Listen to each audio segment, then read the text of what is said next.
Hello बच्चों, कैसे हैं आप लोग?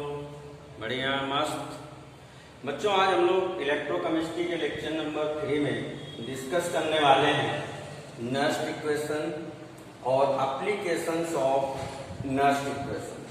ठीक है, तो ये बहुत ही अच्छा आपका वीडियो होगा, क्योंकि इससे रिलेटेड आपके कुछ न्यूमेरिकल्स भी होंगे।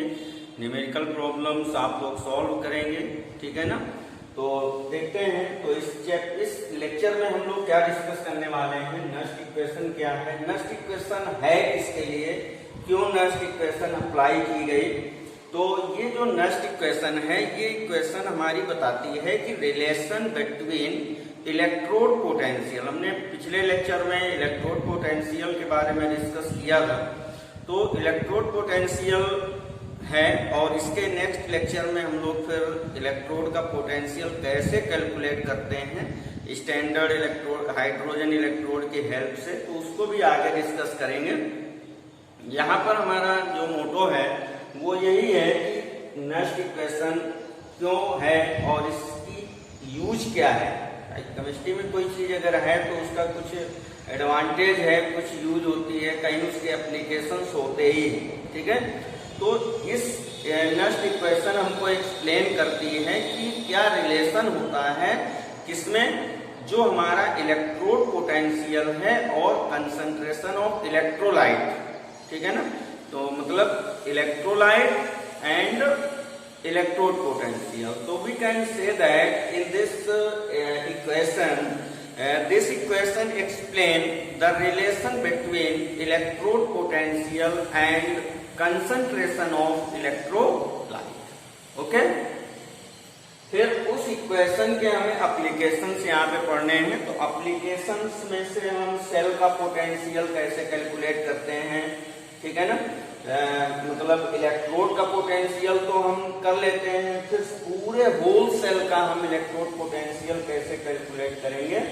और इक्विलिब्रियम कांस्टेंट, क्योंकि हमने बात वहां पर की थी कि एट इक्विलिब्रियम पॉइंट की बात आई थी, तो यहाँ पर हम इक्विलिब्रियम कांस्टेंट को भी डिस्कस करेंगे कि इक्विलिब्रियम कांस्टेंट में नस्ट इक्वेशन का क्या एप्लीकेशन है ना।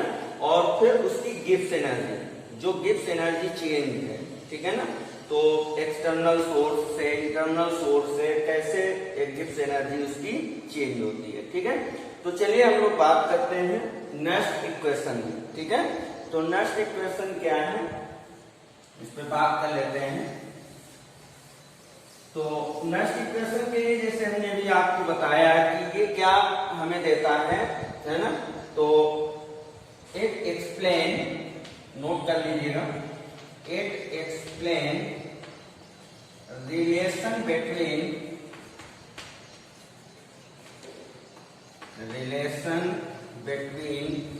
इलेक्ट्रोड पोटेंशियल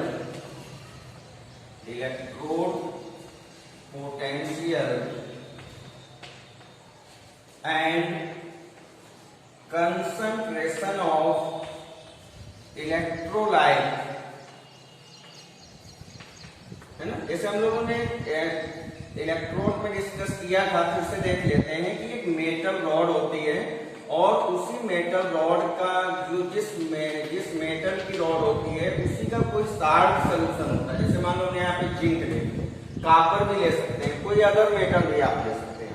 हमने जिंक लिया तो यहाँ पर जैसे हमने ZnSO4 का सोल्यूशन यहाँ पर फिलअप कर दिया। ठीक है, तो इसमें से जो पोटेंशियल डेवलप होगा इस सेल में, क्योंकि ये जो हमारा हाफ सेल हम लोग बोलते थे ना इसको, इलेक्ट्रोड को, तो ये जो मेटल है, मेटल आपको पता ही है कि मेटल की प्रॉपर्टी क्या होती है, always electro positive nature, have tendency to lose electrons. ठीक है, तो ये मतलब पॉजिटिव नेचर होता है, और यहाँ से कुछ जो सल्फेट के आयंस होंगे, जो भी होगा, तो ये क्या करेंगे, इलेक्ट्रॉन्स दोनों एक दूसरे को डिस्चार्ज करते हैं, और वहां पर एक पोटेंशियल जनरेट होता है। और किस स्टेज पर, इक्विलिब्रियम स्टेज पर। ठीक है ना? तो उसी स्टेज पर ही हमें जो पोटेंशियल मेजर करते हैं उसी को हम लोग इलेक्ट्रोड पोटेंशियल कहते थे। ठीक है, ये तो प्रीवियस आपका रिवीजन है। तो नस्ट इक्वेशन क्या करती है कि एक्सप्लेन करती है क्या, रिलेशन किसके बीच में, electrode potential and concentration of electrolyte. अब जनरल हम एक एग्जांपल ले लेते हैं कि जनरल कोई एक एग्जांपल लेकर के बात करते हैं, ठीक है। तो जनरल इक्वेशन हमने ले लिया कि suppose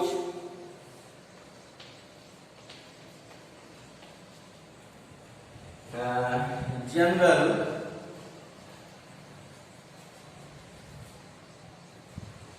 half cell equation. Equation हमने क्या ले ली, अभी हमने पिछले लेक्चर में बेटा डिस्कस किया था कि एनसीईआरटी ने किसको दिया था, जो रिडक्शन पोटेंशियल होते हैं। तो रिडक्शन पे हमने ले लिया जैसे Mn positive plus n electron arrow m, ठीक है। तो इसके लिए नस्ट ने एक इक्वेशन दी, नस्ट ने दिया E cell equal to E naught cell, या सेल की प्रॉपर्टी पे हम लोग कर सकते हैं यहाँ पे Mn positive slash m, okay. यहाँ पे भी हम लोग कर सकते हैं Mn पॉजिटिव m, ओके। फिर माइनस 2 पॉइंट, या ऐसे लिख सकते हैं minus RT upon NF ln, और इसको हम लोग ले सकते हैं, अब इसके लिए है तो यहाँ पे हम लोग लिख सकते हैं m। अब ये m किस फॉर्म में है, सॉलिड है, तो यहाँ पे लिख दिया solid upon m n positive, और ये किस स्टेट पर है, एक्वस स्टेट पर है, तो यहाँ पे हम लोगों ने क्या कर दिया, एक्वस कर दिया, ओके। ये थी नस्ट इक्वेशन। इसी नस्ट इक्वेशन को आप ऐसे भी लिख सकते हैं, कभी कभी एग्जाम में ऐसे भी लिखा मिल जाता है E Mn positive m equal to E naught Mn positive m plus RT upon NF ln। अब इसको ऊपर करेंगे, इसको ऊपर करेंगे तो concentration Mn positive aqueous upon concentration M solid, okay. अगर आप ऐसे भी लिख देते हैं तो अगर ये प्लस माइनस साइन पे आपको फोकस करना है, अगर प्लस साइन होगा तो फिर ये जो बिलो होगा ये अपर में जाएगा, और अगर माइनस होगा तो फिर आप ये देख लीजिएगा इससे कि अपर वाला बिलो में रहेगा, ठीक है। ये है हमारी दोनों ही इक्वेशन, हमारी नस्ट इक्वेशन होती हैं। इनमें से कोई भी इक्वेशन आपको दे दी जाए और कहा जाए कि नस्ट इक्वेशन कौन सी है, तो आपको दोनों इक्वेशन हमारी नस्ट इक्वेशन है, ठीक है ना। आप बेटा देखो यहाँ पे कुछ और भी बातें आती हैं, वो बातें कौन सी हैं उन पे भी बात करते हैं। देखो जैसे यहाँ पे अगर हम ln होता है ना, तो आपने मैथ में थोड़ा सा मैथ यहाँ पे अप्लाई होगी, तो होता है ln x equal to 2.303 log 10x, इसको हम लोग ऐसे लिखते, ठीक है ना। और दूसरी चीज क्या है, देखो यहाँ पे कुछ कांस्टेंट वैल्यू है, जैसे r इक्वल टू वही अपना गैस कांस्टेंट है ना, गैस कांस्टेंट की वैल्यू क्या होती थी, 8.314 joule kelvin inverse mole inverse, ठीक है ना।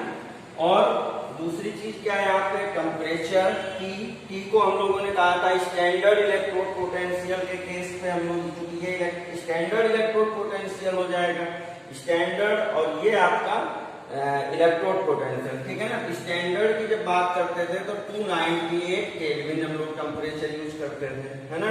और F यहाँ पे क्या होता था, F equal to Faraday constant, क्या होता था, फैराडे कांस्टेंट। इसकी वैल्यू जनरली हम लोग क्या लेते हैं, 96500 कूलम। समझ में आ गई? ये हमारा कांस्टेंट है, ये कांस्टेंट है और ये कांस्टेंट, तीनों वैल्यूज हमारी क्या है, कांस्टेंट वैल्यू है और इनकी वैल्यू हम लोगों ने रखना है, ठीक है ना। तो ये वैल्यू अगर हम यहाँ पे पुटअप करते हैं, यहाँ पे पुटअप करते हैं तो देखो बेटा क्या होता है इसमें से,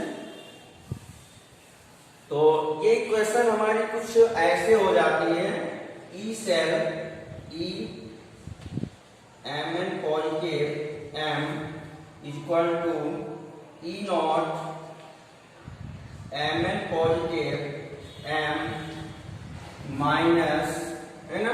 अब देखो यहाँ पे एल एन को हमें चेंज करना है किसमें, लॉग 10 बेस 10 लेकर के हमें यहाँ पे इसको सेट करना है, ठीक है ना।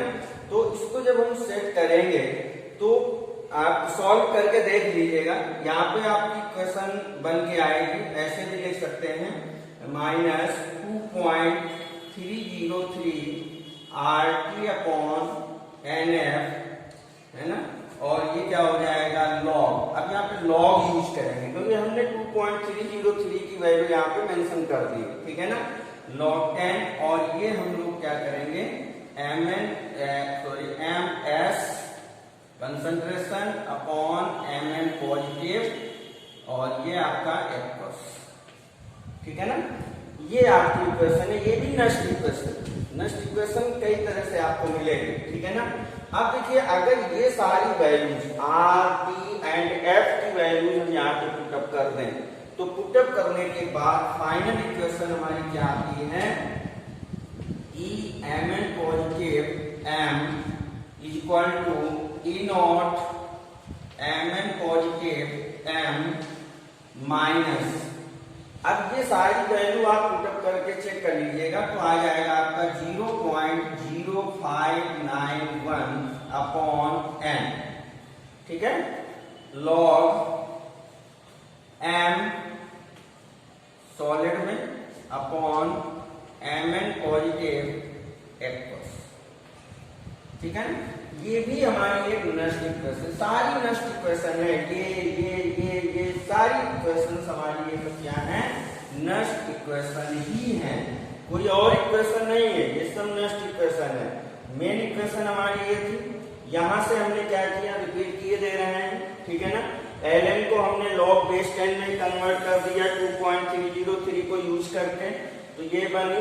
इसके बाद में जैसे ही हमने कांस्टेंट वैल्यू को पुटअप करके इसको सॉल्व किया तो सॉल्विंग के बाद में ये वैल्यू हमारी आ गई 0.0591 और इसको हमने पुटअप कर दिया, बाकी तो सब वैसे ही है, ठीक है ना। तो ये हमारी इक्वेशन क्या होती है, नष्ट इक्वेशन है। अब देखिए यहाँ पे एक चीज और होती है कि जो भी हमारी कंसंट्रेशन होती है, ठीक है, तो कंसंट्रेशन के केस पे क्या होता है, इसको हटा देते हैं, नोट कर लीजिएगा, ठीक है, पॉज करके वीडियो को। तो बच्चों यहाँ पे एक बात ये होती है कि जो कंसंट्रेशन इन सॉलिड स्टेट, मतलब concentration in solid state is equal to unity, क्या होती है, यूनिटी, मतलब वैल्यू क्या हम ले सकते हैं यहाँ पे 1 ले सकते हैं, ठीक है ना। तो इसको हम फिर और कैसे लिख सकते हैं, देखिएगा, E M N positive M is equal to E naught M N positive M minus 0.0591 भी कर सकते हो या ना भी करो, कोई बात नहीं है, अपॉन एन लॉग बेस 10 ले सकते हैं आप, ठीक है ना। वो बात एक ही है, 1 upon M N positive aqueous. कोई प्रॉब्लम बताइएगा, आप कमेंट करिएगा, कमेंट पे हम आपकी प्रॉब्लम सॉल्व करें, ठीक है। तो ये इक्वेशन, ये भी नष्ट इक्वेशन है, ठीक है ना। ये मॉडिफाइड मतलब लास्ट में जो इक्वेशन है वो भी तुम्हारी क्या है, नष्ट इक्वेशन ही है। यहाँ पे जो कुछ भी हम लेंगे, जो भी सॉलिड हम यहाँ पे लेंगे, जैसे यहाँ पे हमने मेटल को लिया था सॉलिड स्टेट पे, तो इसकी जो कंसंट्रेशन है वो क्या होती है, यूनिटी, मतलब 1 वैल्यू हो जाती है इसकी, ठीक है ना। तो ये हमारी है नष्ट इक्वेशन, ठीक है। तो बच्चों अब हम लोग बात करने जा रहे हैं एप्लीकेशंस ऑफ नष्ट इक्वेशन में से, ठीक है। तो नोट कर लीजिएगा, इसको पॉज कर लीजिए वीडियो को और तो ये थोड़ा सा कॉन्सेप्ट पे ध्यान रखना है। बच्चे यहाँ पे बहुत गलती भी कर देते हैं न्यूमेरिकल करते समय। तो जब न्यूमेरिकल कराएंगे तो आपको सारी बातें बताएंगे कहाँ पे आपको ध्यान देना है, ठीक है ना, वैल्यू में से। तो बच्चों यहाँ पे हम लोग अब पढ़ने जा रहे हैं एप्लीकेशंस ऑफ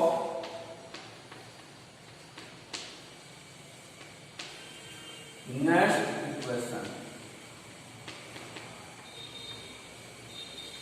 तो इस एप्लीकेशन में हम लोग फर्स्ट पढ़ेंगे, जो हमारा फर्स्ट एप्लीकेशन होगा कैलकुलेशन ऑफ सेल पोटेंशियल। पहला क्या होगा? Calculation of cell potential. तो सेल का पोटेंशियल हम कैसे कैलकुलेट करते हैं उसके लिए हम लोग बात करेंगे। तो बच्चों यहाँ पे जो हम लोग अब सेल की बात है, ये हाफ सेल नहीं है, कंप्लीट सेल है, कंप्लीट डिवाइस की बात की जा रही है। तो कंप्लीट डिवाइस में हमारे पास में 2 हाफ सेल्स हुआ करते थे, जिसको हम लोग एक को बोलते थे एनोड और दूसरे को क्या बोलते थे? कैथोड। क्लियर? तो इसमें से क्या है कि इनकी कंसंट्रेशन या तो फिर जैसे हमने बात की थी ना कि नेस्ट इक्वेशन क्या सो एक्सप्लेन करता है सेल पोटेंशियल, है ना, एंड इलेक्ट्रोड पोटेंशियल और कंसंट्रेशन ऑफ इलेक्ट्रोलाइट के बिटवीन जो रिलेशन है उसको एक्सप्लेन करता है। तो यहाँ पर हम कंसंट्रेशन ऑफ इलेक्ट्रोलाइट को अगर चेंज कर दें, है ना, तो ठीक प्रॉब्लम्स यहाँ पे होंगी। कि ये सारी बातें हम यहाँ पे अभी बात करने वाले हैं कि अगर हम एनोड की कंसंट्रेशन कम कर दें, इलेक्ट्रोलाइट जो एनोड में है उसकी कंसंट्रेशन को कम कर दें, या कैथोड की कंसंट्रेशन को इंक्रीज कर दें या डिक्रीज कर दें, है ना, तो हमारे यहाँ पर सेल पोटेंशियल में क्या मतलब चेंजमेंट आएगा। ठीक है, तो इन सब बातों पर हम लोग यहाँ पे डिस्कस करेंगे सेल पोटेंशियल में से, ठीक है ना, with the help of nest equation. ठीक है ना, तो सेल पोटेंशियल के लिए कंडीशन क्या है? Concentration of cell, concentration of electrolyte may be equal or may not be equal। तो इक्वल भी हो सकती हैं, इक्वल नहीं भी हो सकती हैं। इक्वल होंगी तो क्या होगा, इक्वल नहीं होंगी तो क्या होगा, ये सारी बातें हम लोग यहाँ पर with the help of nest equation पढ़ने वाले हैं। ठीक है ना, तो अभी हमने क्या पढ़ा था कि नेस्ट इक्वेशन हमारी क्या होती है। यहाँ पे नेस्ट इक्वेशन क्या होती थी?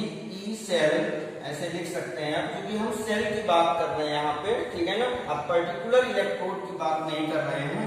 ई cell equal to E not cell minus 0.0591 upon N log product upon, product को ही तो हम लोग लेते थे, है ना, प्रोडक्ट अपॉन रिएक्टेंट। जनरल तो ऐसे ही लेते थे ना भाई। अभी हमने क्या पढ़ा था? हमने यही तो पढ़ा था, Mn positive plus n electron arrow m, है ना। अभी पिछली इक्वेशन में आप देखिएगा बैक करके वीडियो को, तो वहां पे हमने ऊपर किसको लिया था? m को लिया था ना। तो यहाँ पे यही तो हमारा प्रोडक्ट होगा, और ये जो होगा ये क्या होगा? रिएक्टेंट होगा। n इलेक्ट्रॉन थे तो n वैल्यू यहाँ पे आएगी। जो भी इलेक्ट्रॉन यहाँ पे पार्टिसिपेट करेंगे इसको डिस्चार्ज होने के लिए, है ना, तो वही n वैल्यू यहाँ पे हम लोग पुट अप करेंगे। ठीक है ना, तो प्रोडक्ट m कह सकते हैं, रिएक्टेंट Mn पॉजिटिव।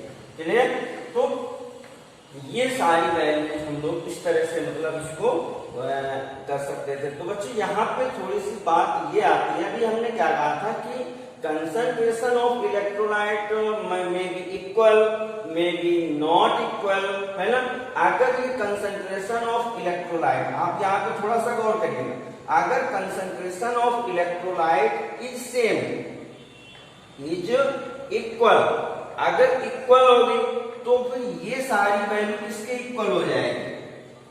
आप गौर करिए, ये सारी वैल्यू किसके इक्वल हो जाएगी? 1 होगी ना। और आपको पता ही होगा log 1 की वैल्यू क्या होती है? 0। क्या होती है log 1 की वैल्यू? 0 होती है। तो जब 0 का इसमें मल्टीप्लाई करेंगे तो ये सब कुछ हमारा क्या हो जाएगा? 0। मतलब ये पूरा होल इतना मैटर क्या हो जाएगा, जीरो हो जाएगा। तो यहाँ पे कुछ कंडीशंस निकलती हैं, कंडीशंस क्या बनती हैं देखते हैं, है ना। तो यहाँ पे लिख लेते हैं इफ कंसंट्रेशन इज इक्वल, किसकी कंसंट्रेशन इक्वल है, दोनों हाफ सेल में जो इलेक्ट्रोलाइट हैं अगर उनकी कंसंट्रेशन क्या है, इक्वल है, ठीक है ना, प्रोडक्ट अपॉन रिएक्टेंट। जैसे एक एग्जांपल ले लें, जैसे हमने यहाँ पे एक क्वेश्चन ले ली, इसको थोड़ा सा करते हैं, ठीक है, रुकिए, अच्छा यहीं पे करते हैं।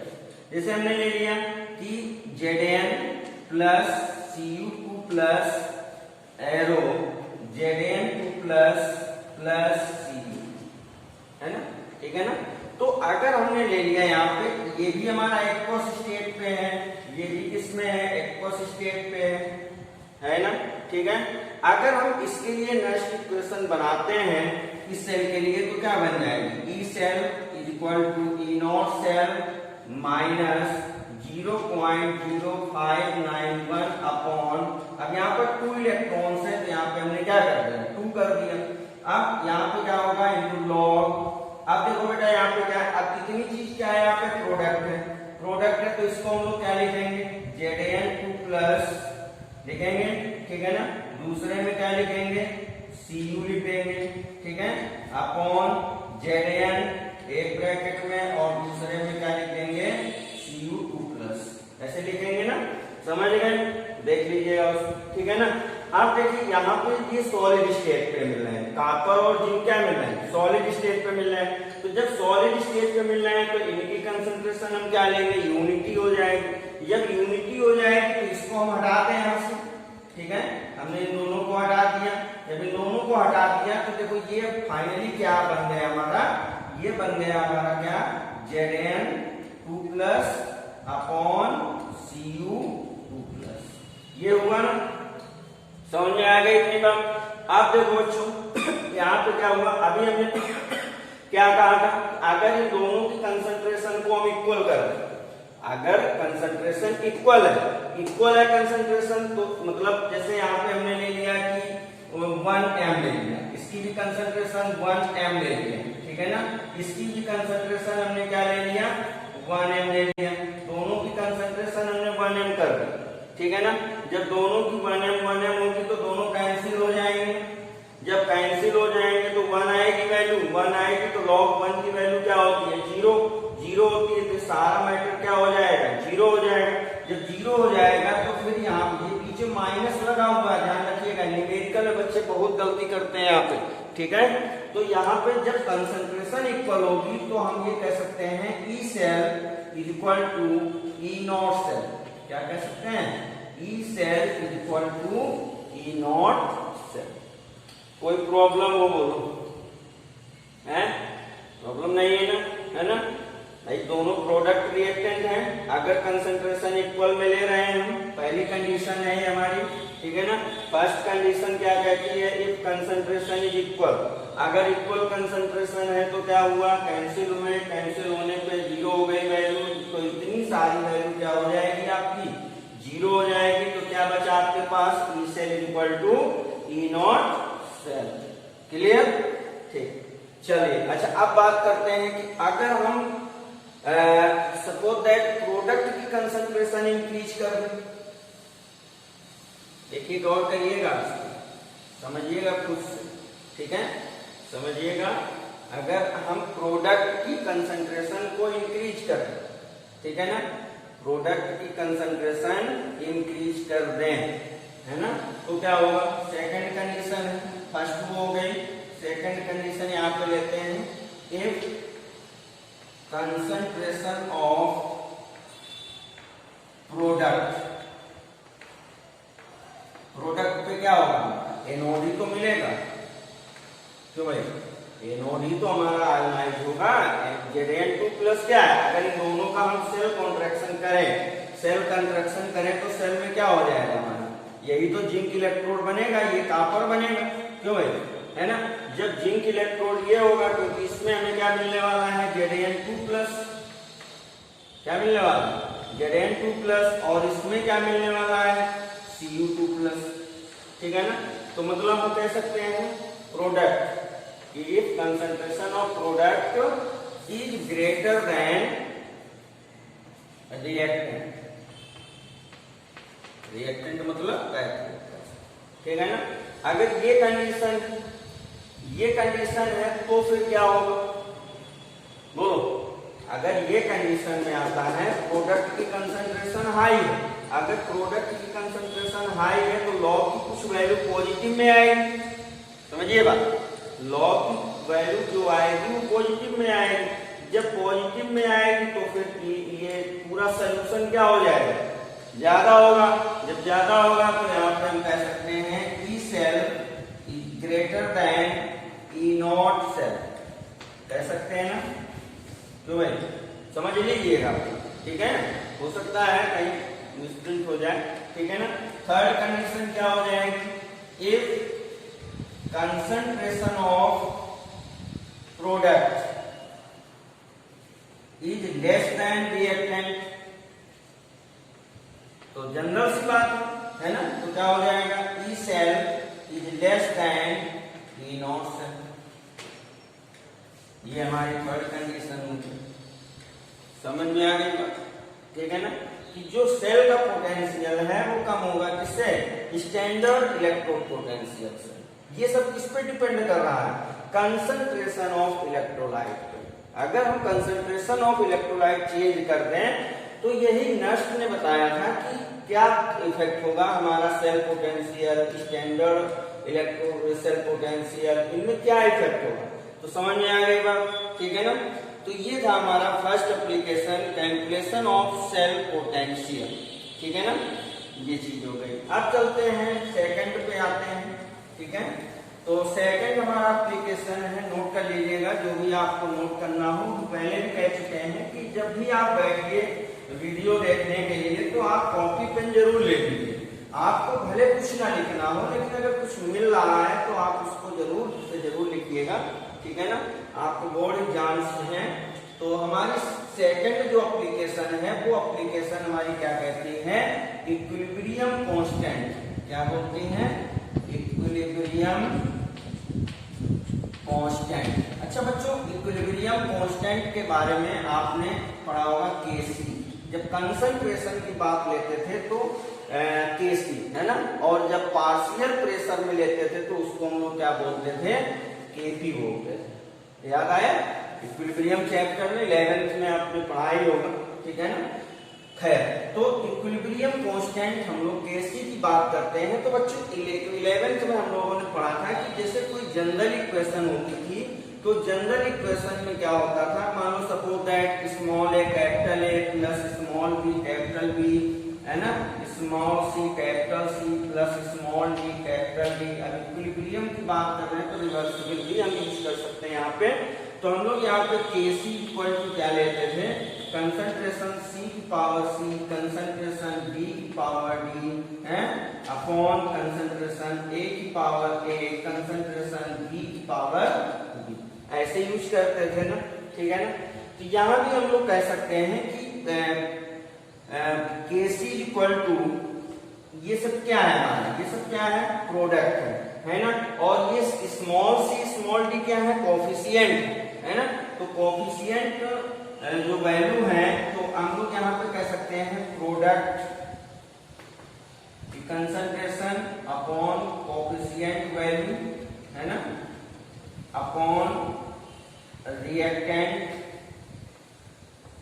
कंसंट्रेशन ऑफ रिएक्टेंट का कोफिशिएंट वैल्यू ले सकते हैं आप सी, ठीक है ना। कोफिशिएंट वैल्यू सी की क्या है यहाँ पे, कोफिशिएंट, है ना। स्टोइचियोमेट्रिक कोफिशिएंट भी कहते थे इसको, है ना। तो इसको हम लोग एससी लिख सकते हैं, स्टोइचियोमेट्रिक कोफिशिएंट, ठीक है ना। तो बच्चों यहाँ पे अगर हम बात करें तो अभी हमने जस्ट पढ़ा था E cell equal to E not cell minus 0.059 upon M, है ना, लॉग प्रोडक्ट अपॉन, क्या पढ़ा था, प्रोडक्ट अपॉन रिएक्टेंट। क्या पढ़ा था, product upon reactant, stoichiometric coefficient, stoichiometric coefficient, ऐसे तो पढ़ा, ठीक है ना। अब अगर हम इस इक्वेशन से इसको कंपेयर करें, इससे अगर इसको कंपेयर कर दें तो ये सारी वैल्यू किसके इक्वल हो जाएगी, हमारे केसी के इक्वल होगा ना। तो इसको हम लोग क्या लिख सकते हैं, E cell equal to E not cell minus 0.059 upon n log, और क्या हो जाएगा यहाँ पे केसी। ये है हमारी क्या इक्विलिब्रियम कांस्टेंट का रिलेशन है, ठीक है ना। और बच्चों एक सबसे यहाँ पे ध्यान रखिएगा आप लोग कि जब इक्विलिब्रियम कंडीशन होती है, मतलब एट इक्विलिब्रियम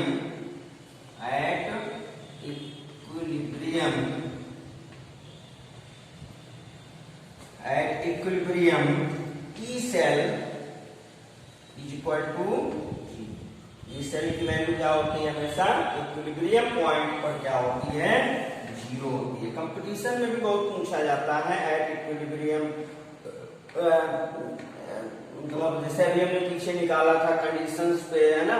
तो E cell is greater than E not cell, E cell equal to zero, है ना, E cell is less than E not cell, है, E cell is equal to E not cell, है ना। तो ऐसी चारों condition चार ऑप्शन में आपको दे देगा, समझ आएगा ये बात, ठीक है ना। और कहेगा विच इज क्लियर, है ना, विच इज ट्रू। तो ट्रू आपका क्या होगा, इक्विलिब्रियम पॉइंट पर क्या होगा, ई सेल की वैल्यू क्या होती है, ऑलवेज जीरो। जब वैल्यू जीरो होती है तो ये कैंसिल आउट हो जाएगा कैंसिल आउट। जब ये चीज कैंसिल आउट होगी तो ये इधर पॉजिटिव में हो होगा। जब पॉजिटिव में वैल्यू होगी तो इसी को आप क्या लिख सकते हैं, E not cell is equal to 0.059 upon n log KC. बोलो कोई दिक्कत है यहाँ पे, कोई प्रॉब्लम है यहाँ पे बच्चों? कुछ नहीं कि हमें पता है कि इक्विलिब्रियम पॉइंट पर ई सेल की वैल्यू क्या होती है, सेल ऑफ पोटेंशियल क्या होता है, जीरो होता है। जब जीरो होता है तो यहाँ पे वैल्यू हमने जीरो कर दिया भाई, इसके इक्वल क्या मान लिया, जीरो।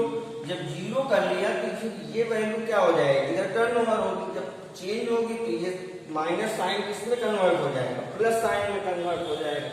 तो ये इक्विलिब्रियम पॉइंट पर कांस्टेंट का रिलेशन है, ठीक है ना। तो ये भी हमारा नेक्स्ट इक्वेशन से ही है, ठीक। तो ऐसे हम लोग कर सकते हैं, ठीक है। तो खैर, तो इसको देखिएगा, ठीक है। चलिए अब नेक्स्ट हम लोग यहाँ पर बात कर लेते हैं गिब्स एनर्जी चेंज। तो ये सेकंड पॉइंट था हमारा एप्लीकेशन में से, ठीक है। और नेक्स्ट लेक्चर में बच्चों हम इनके जो भी एनसीईआरटी में जितने भी न्यूमेरिकल्स हैं उन पे हम लोग बात करेंगे, न्यूमेरिकल सॉल्व करेंगे। क्योंकि अगर न्यूमेरिकल नहीं सॉल्व किए जाएंगे तो फिर हम लोग वैल्यू पुटअप करना कैसे करना है, ये सारी बातें नहीं सीख पाएंगे, हैं, ठीक है। थ्योरी तक ही रह जाएंगे। तो थर्ड पॉइंट हमारा आता है एप्लीकेशन में, और लास्ट पॉइंट है Gibbs energy change. Gibbs energy change, Gibbs energy change का कॉन्सेप्ट यहाँ पर क्या है उस पर भी बात करते हैं, ठीक है ना। तो बच्चों हम लोगों ने पीछे प्रीवियस लेक्चर में हम लोगों ने डिस्कस किया था, है ना। क्या डिस्कस किया था कि जो सेल पोटेंशियल होता है वो गिब्स एनर्जी चेंज से कैसे रिलेटेड होता है, ठीक है ना। मतलब Gibbs energy related to cell potential as, क्या रिलेशन हम लोगों ने पढ़ा था यहाँ, हम लोगों ने क्या पढ़ा था, delta G naught equal to minus N F E not cell, ये तो पढ़ा था, है ना। और अभी हमने जस्ट क्या पढ़ा, हमने ये पढ़ा कि E not cell equal to, है ना, ये इक्वेशन बनी हुई है, ठीक है। E not cell equal to 0 point या उससे ले लेते हैं 2.303 है ना RT upon NF log KC। ये भी तो पढ़ते हैं हम लोग, है ना, क्योंकि ये जो वैल्यू है R वैल्यू है, T वैल्यू है, F वैल्यू है, इनकी जब हम कांस्टेंट वैल्यू पुटअप करते थे तब हमारा 0.059 बना था, है ना। तो अब हम इसको डायरेक्ट ले लें, ठीक है ना। अगर ये वैल्यू हम यहाँ पे पुटअप कर दें, ठीक है, तो पुटअप कर लीजिएगा तो delta G naught is equal to, है ना, क्या हो जाएगा minus NF E naught cell की जगह पे क्या रखेंगे इनटू 2.303 है ना RT अपॉन NF और ये क्या हो गया log KC। इतने में कोई प्रॉब्लम? अब देखो NF से NF आपका कैंसिल हो गया, ठीक है। तो क्या बचा यहाँ पे delta G naught equal to minus 2.303 RT log KC। ये भी हमारा रिलेशन है जिसको हम लोग क्या कह सकते हैं कि relation between Gibbs energy change and equilibrium constant से है, ठीक है ना। तो ये भी नेक्स्ट इक्वेशन से ही हमारा आता है, ठीक है ना। अगर बच्चों अब यहाँ पे हम लोग थोड़ा सा दिमाग और खर्च करें तो एक इक्वेशन रिलेशन हमें और मिल सकता है। अगर इसको हम 2.303 को हटा दें तो log किसमें कन्वर्ट हो जाता था ln में कन्वर्ट होता था। तो इसको हम लोग यहाँ पे और तीसरी कंडीशन क्या लिख सकते हैं delta G naught equal to minus RT ln KC। ये और भी सार फॉर्म हो गया। तो बच्चों ध्यान रखिएगा कि इन तीनों में से कोई भी मिल जाए आपको, ठीक है ना, कोई भी मिले इक्वेशन तो वो क्या है गिब्स एनर्जी चेंज का रिलेशन है, ठीक है। तो आप उसमें से कंफ्यूज नहीं होना है बात, ठीक है। तो ये चीजें हैं हमारा। तो यहाँ पे देखो एक चीज हमें और भी पता चल रही है। क्या पता चल रहा है कि डेल्टा G नॉट ये कैसी प्रॉपर्टी है एक्सटेंसिव प्रॉपर्टी है ना। यहाँ पे लिख सकते हैं delta G naught equal to extensive property. Extensive और प्रॉपर्टीज, एक्सटेंसिव और इंटेंसिव हम लोगों ने 11th में है ना थर्मोडायनेमिक्स में बहुत अच्छे से पढ़ा है, तो वही है। और यहाँ पर अगर हम बात कर लें किसकी E नॉट सेल मानेंगे तो ये क्या है हमारा इंटेंसिव प्रॉपर्टी, इंटेंसिव प्रॉपर्टी, ये ध्यान रखना, ठीक है ना। डेल्टा E नॉट क्या है एक्सटेंसिव प्रॉपर्टी और E नॉट सेल क्या है इंटेंसिव प्रॉपर्टी है, ठीक है ना। तो बच्चों ये था हमारा next equation and it's applications, ठीक है ना। आई होप आपको अच्छा लगा होगा, ठीक है। और नेक्स्ट लेक्चर में हम लोग आएंगे, बात करेंगे। हमने जैसे आपसे कहा कि इनके जो न्यूमेरिकल्स हैं NCERT बेस्ड, ठीक है ना, जो भी इससे रिलेटेड न्यूमेरिकल्स हैं उन पे भी हम लोग बात करेंगे, ठीक है। तो नेक्स्ट लेक्चर में हम लोग बात करने वाले हैं, है ना। थैंक यू, पढ़ते रहिए, हैं, ऑल द बेस्ट।